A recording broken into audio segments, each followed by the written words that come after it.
Media మిత్రులకు నమస్కారం.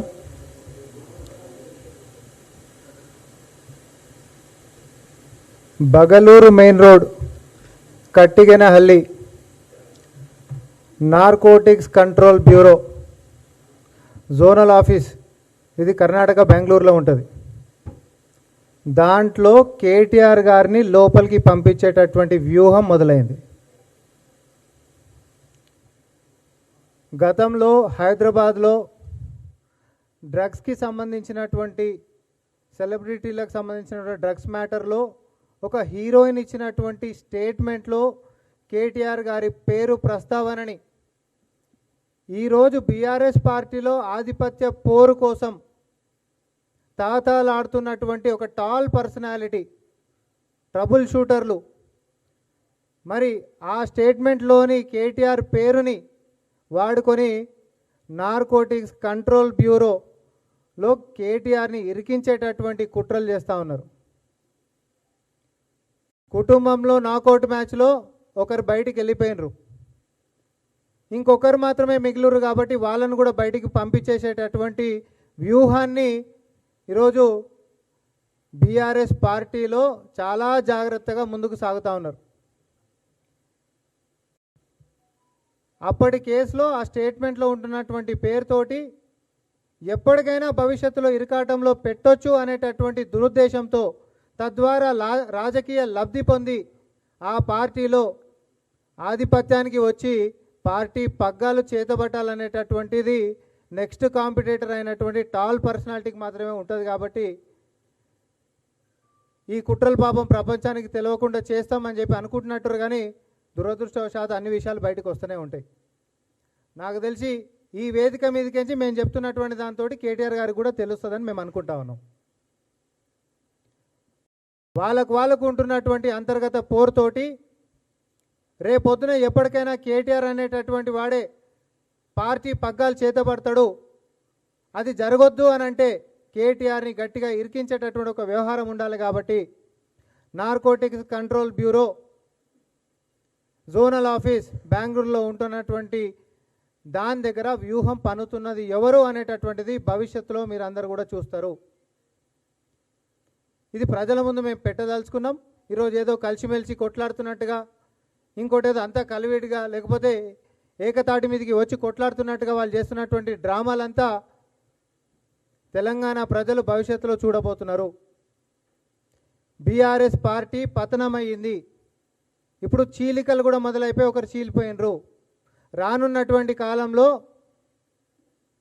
లెజిటిమేట్గా కేసీఆర్ కొడుకునే పక్కకు తన్నేసేటటువంటి వ్యూహం రచిస్తున్నటువంటి వారి యొక్క రాజకీయం ఏదైతే ఉందో దానికి సహకరిస్తున్నటువంటి నాయకులు ఎవరైతే ఉన్నారో బీజేపీలో ఉండి, ఇదంతా భవిష్యత్తులో మనం చూడబోతున్నాం.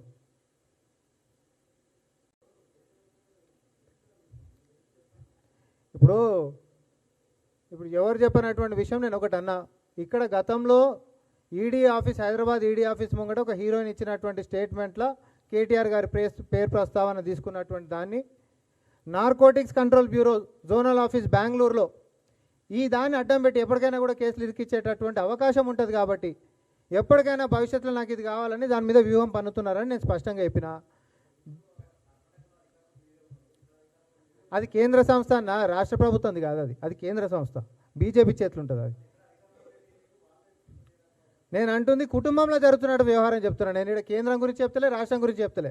కుటుంబంలో ఉండి పోటీ పడుతున్నటువంటి వ్యక్తులు ఒకరు వెళ్ళిపోయారు బయటికి, ముగ్గురుండే, నాలుగో వ్యక్తి అని అంటే అది ఎప్పటికైనా పోయేటటువంటిది ఉండొచ్చు. కానీ ముగ్గురుండే ఒకరు వెళ్ళిపోయినరు, ఇద్దరు. ఈ ఇద్దరు ఉంటున్నటువంటి దాంట్లో కేటీఆర్ గారిని పక్కకేసేటటువంటి కుట్రలు వ్యూహాలు రచిస్తున్నారని చెప్పి నేను చెప్తా ఉన్నా. నేను ఆన్ రికార్డ్ చెప్తా ఉన్నా. అది కూడా ఏ బేస్ మీదకి చేస్తారో కూడా నేను చెప్తా ఉన్నా. అది కేంద్రం కింద వచ్చేటటువంటిది, మరి ముఖ్యంగా హోమ్ అఫైర్స్ కింద వచ్చేటటువంటి విషయం. వీళ్ళు ఈడ ఏది పరువు నష్టం దావాలని లేకపోతే ఇంకోటని నోటీసులతోటి డ్రామాలు ఏందో నాకు అర్థమవుతలే. మరి నిజంగానే చిత్తశుద్ధి ఉంటే బీజేపీ దీని మీద లోతుగా విశ్లేషించి దాని మీద ప్రజలకు ముందుకు వచ్చి స్పందించాలి, దాని యొక్క వైఖరి ఏంటిది అనేటటువంటిది.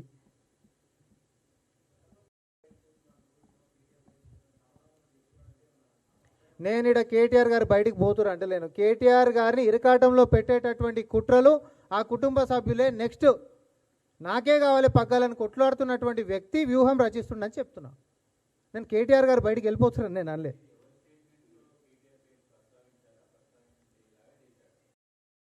ఇది గతంలో ఆల్రెడీ ఆన్ రికార్డ్ ఉంటున్నటువంటి వ్యవహారం, ఆన్ రికార్డులో ఆల్రెడీ ఉన్నటువంటి వ్యవహారం. దాన్ని ఈరోజు అడ్వాంటేజ్ తీసుకొని దాని రాజకీయ లబ్ధి కోసం భవిష్యత్తు ప్రణాళిక ఎవరికైనా రాజకీయంగా ఏముంటుంది ఆ పేరుని ఈరోజు వాడుకొని ఎప్పటికైనా బీజేపీతో ఎవరు సఖ్యతగా ముందుకు పోతే ఇద్దరిని ఇరకాటంలో పెట్టుకునేటటువంటి అంశాలు ఉన్నాయి. ఆ వీళ్ళ మీద సిబిఐలు అంటారా, వీళ్ళ మీద ఎన్సీబీలు అని అంటారా. ముఖ్య నేత అంటలే నేను బీజేపీ వాళ్ళు దీని మీద లోతుగా విశ్లేషించి వాళ్ళ యొక్క స్పందన చెప్పాలి. బయట బయట డ్రామాలు వద్దంటున్నా.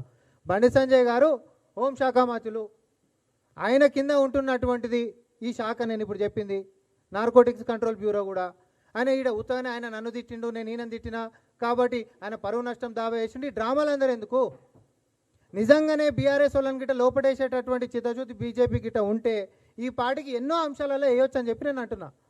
అయితే అంశం ఎటు లేదు, వాళ్ళిద్దరు కలిసిరు కాబట్టి అది జరుగుతలేదు అనుకోవచ్చు. కానీ కుటుంబ సభ్యులు ఈరోజు పార్టీల ఆధిపత్యం కోసం ఏదైతే కొట్లాట నడుస్తూ ఉందో వాళ్ళు ఈ యొక్క దాన్ని అవకాశంగా తీసుకొని రేపు పొద్దున కేటీఆర్ని ఇరకాటంలో పెట్టేటటువంటి ప్రయత్నము వ్యూహము చాలా ముమ్మరంగా ముందుకు పోతా ఉన్నారని చెప్తా ఉన్నా.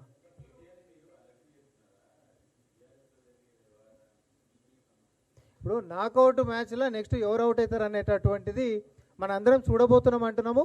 కానీ లోపల ఏం జరుగుతుంది అనేటటువంటి వ్యవహారం నేను బయటికి చెప్తా ఉన్నా. దీంట్లో కేటీఆర్ గారు అవుట్ అవుతారా, లేకపోతే ఈ వ్యూహాన్ని రచించినందుకు ఎక్స్పోజ్ అవుతున్నందుకు ముందు వీళ్ళే అవుట్ అవుతారా అనేటటువంటి మనం చూస్తాం. బీఆర్ఎస్ పార్టీ అనేటటువంటిది సింక్ అయిపోయినటువంటి షిప్పు.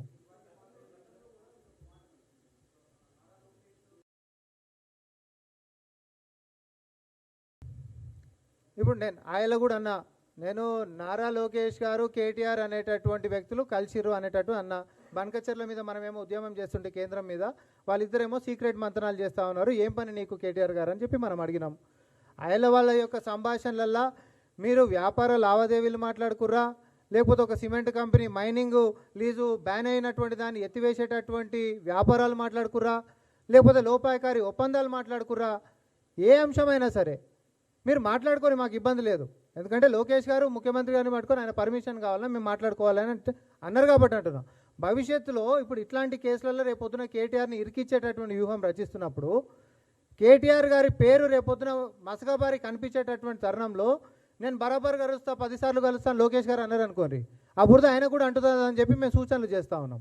మేము ఎందుకు అడ్డం వస్తాం? మాకేం అవసరం?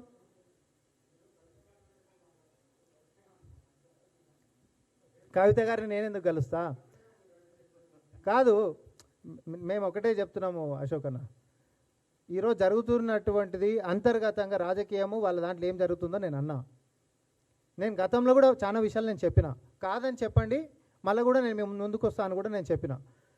లోకేష్ గారితో కేటీఆర్ గారి యొక్క మంతనాల విషయం కూడా నేను చెప్పిన. నేను ఇప్పుడు కూడా ఒక అంశం అన్నా, వ్యాపార అంశం మాట్లాడుకుంటారు, లోపాయకారి రాజకీయ ఒప్పందాలు మాట్లాడుకుంటారు, ఇది వీళ్ళ లైన్ ఉండొచ్చు. ఇంకొక వ్యక్తి బీఆర్ఎస్ పార్టీ పగ్గాలు నావే అంటున్నటువంటి వ్యక్తి ఇంకొక బీజేపీ లైన్లు పట్టుకొని కేటీఆర్ గారిని ఇరకాటంలో పెట్టేటటువంటిది ఈ అంశాన్ని లేవనెత్తుతురు అంటున్నా నేను. ఈ అంశంలో రేపొద్దున కేటీఆర్ గారి గిట్ట ఇరుకుతే లోకేష్ గారు నేను 10 సార్లు కలుస్తా అనంటే ఇప్పుడే మీకు ఇమేజ్ మంచిగా వస్తుంది, ప్రజల్లో మంచి పేరు వస్తుంది, మీరు బాగుండాలనే మేము కోరుకుంటాము. కానీ రేపొద్దున మేమిద్దరం కలిసినాము ఏదో కోకోకోలా తాగినాం అని చెప్పుకుంటే మీరు చెప్పుకుంటే ఆ సోషల్ మీడియా మాత్రం మిమ్మల్ని వదిలిపెడతారా? అసలే ఏపీ ఎట్లుంది? మంచి పేరు, మంచి సహవాసం చేస్తే మంచి పేరు వస్తుంది. రేపొద్దున ఇట్లాంటి అవకాశాలు ఉన్నాయి కాబట్టి వాళ్ళతో కొంచెం ఆచితూచి పోతే మీకే మంచిది అంటున్నాం. టీడీపీతోటి మాకేం బాగుంటుంది? ఇప్పుడు ఆధారాల సంగతి అంటలేను నేను, అంశాల గురించి అయితే నేను చెప్పిన. అవన్నీ అబద్ధమా నిజమా అనేటటువంటిది మీరు బయట కొంచెం ఇన్వెస్టిగేట్ చేస్తే మీకే తెలిసిపోతుంది. అవును కదా రామ్మోహన్ చెప్పింది అయిందని.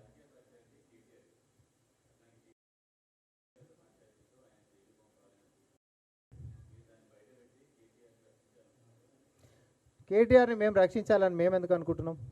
వాళ్ళ పార్టీలో జరుగుతున్నటువంటి దీని ద్వారా ప్రజలకు మేము చెప్పదలుచుకుంది ఒకటే, ఆ పార్టీ ఇక నిలబడదు. కవిత బయటికి వెళ్ళిపోతే పార్టీ నిర్ణయం ఇది, పార్టీ క్రమశిక్షణ నిర్ణయం ఇది అని కేటీఆర్ గారే చెప్పారు కదా. అయినా సరే నీ చుట్టే ముట్టు కూడా తోవేటోళ్ళు, నీకు పెద్ద బలం లేదనేటటువంటి అంశం నేను చెప్పదలుచుకున్నా. బీఆర్ఎస్ పార్టీకే బలం లేదనేటటువంటి అంశం నేను చెప్పదలుచుకున్నా. ఇదేదో కేటీఆర్ గారిని కాపాడేటటువంటిది కాదు. కేటీఆర్ గారు ఫస్ట్ అవుట్ అవుతారా, హరీష్ రావు గారు ఫస్ట్ అవుట్ అవుతారా, మాకేం సంబంధం. బీఆర్ఎస్ పార్టీ రానున్నటువంటి కాలంలో ఇక్కడ పోటాపోటీ జరుగుతున్నటువంటి తరుణంలో వీళ్ళు ఒకరిని ఒకరు వెనుపోటు ఎవరు ఫస్ట్ తోడుకోవాలనేటటువంటి దాంట్లో ఊరు ఆ పార్టీ నిలబడేటటువంటి పరిస్థితి భవిష్యత్తులో కూడా తెలంగాణలో లేదనేటటువంటి స్పష్టత కాంగ్రెస్ పార్టీ ఇస్తూ ఉంది.